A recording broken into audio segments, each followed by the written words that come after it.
Hi friends, welcome to Java Express channel. So I come up with another video how you need to apply Swagger annotations on your model classes and controller classes. It is very more useful.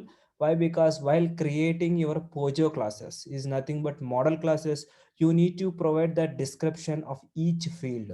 What this field is doing, you need to provide some information so that in the UI it will be a more clear understanding even for the non-technical guys. See, this is the model class. If you give an email ID, these attributes are like a reasonable, like you can say readable these attributes. Few more attributes will be there, some id, the id is which type. So few more different types of attributes will be there in the real time, right? Just we are taking as employee data so that it is a readable. But how you can customize it means today in this session I will going to explain.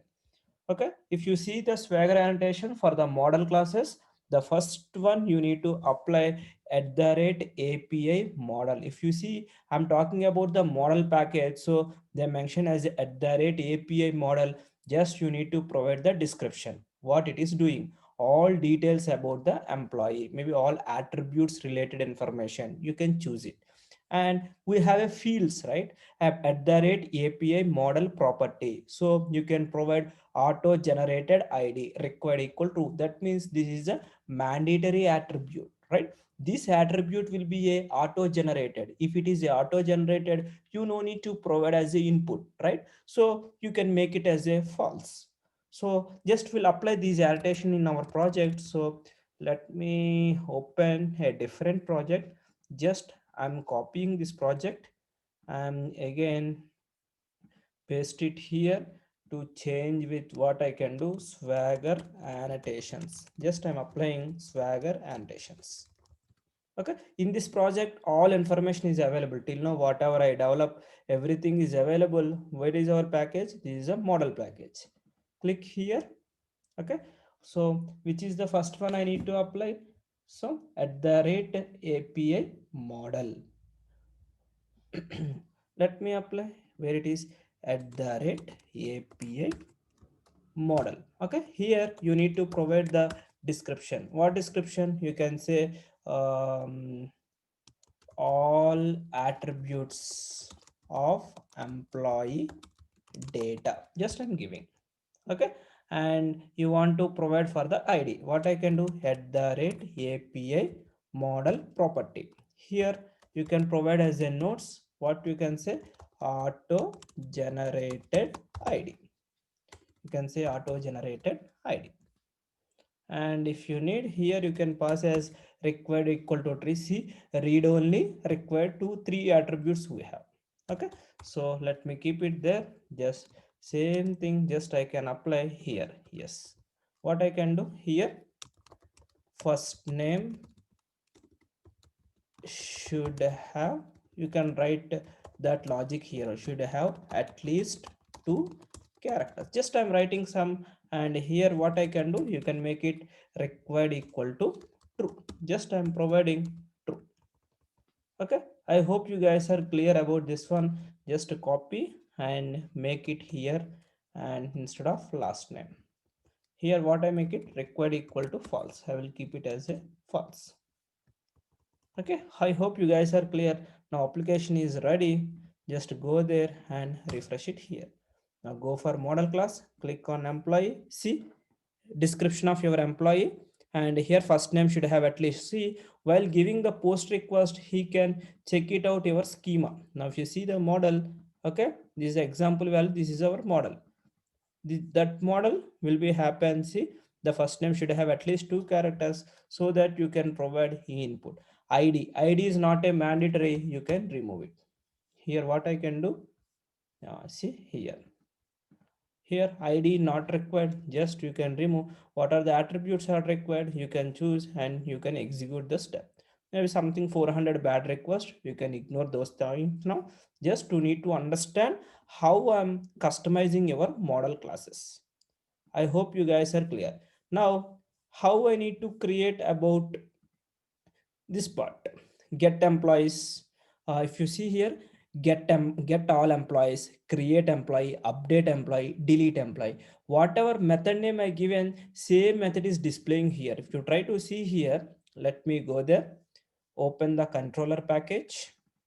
Inside the controller package, see, create employee, okay, and update employee. Same method names are displaying, but I don't want to give the same information. Just I want to some more customization. How I can do that? Any idea? Means, okay, I will show you some couple of screenshots so that it will be easy for you. Go there, okay. These are the annotations. Same way how model classes you applied, the same way at the rate API, just value and description, and at the rate API operation. Why? Because which type of operation you are doing, like a post request, get request, and API responses. We can add these annotations to any REST method in the controller to add basic information related to that method. So we'll apply at the rate API. How it is displaying, we'll see at the rate API. So here you can provide description. Okay, what description you want to put? Operations perform, just same thing.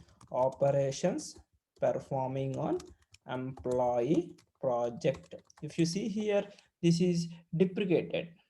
Okay, here if you given the value and description, now what I can do, you need to choose your value also. Okay, and what I can do here, employee, so let me keep it down. What I can do, employee controller.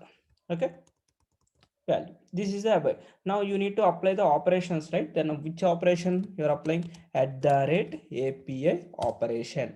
Which type of operation you are doing? I'm saying value equal to, what I can do, create new employee, and you are returning response as your employee data, right? So what I can do, just copy and paste it here. Are we returning anything? No, we are not returning anything. Just let me go back here. What I can do, if you got any response, it will display which type of response you will get. Then I can say employee dot class. This is a API operation. Okay, and even just let me save, go there and refresh it here, go for employee. See, operations performing on employee project. Okay, and where is our post? See, create new employee.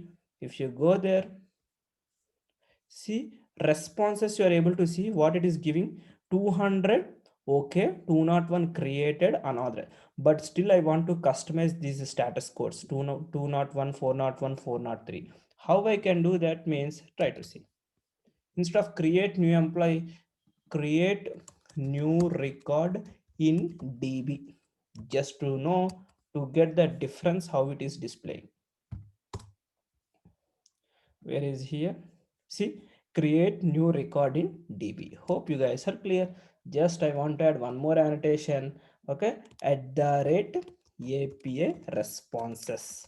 One is there, response and responses. If you have a multiple responses, just you need to choose, okay, inner. There is a value tag.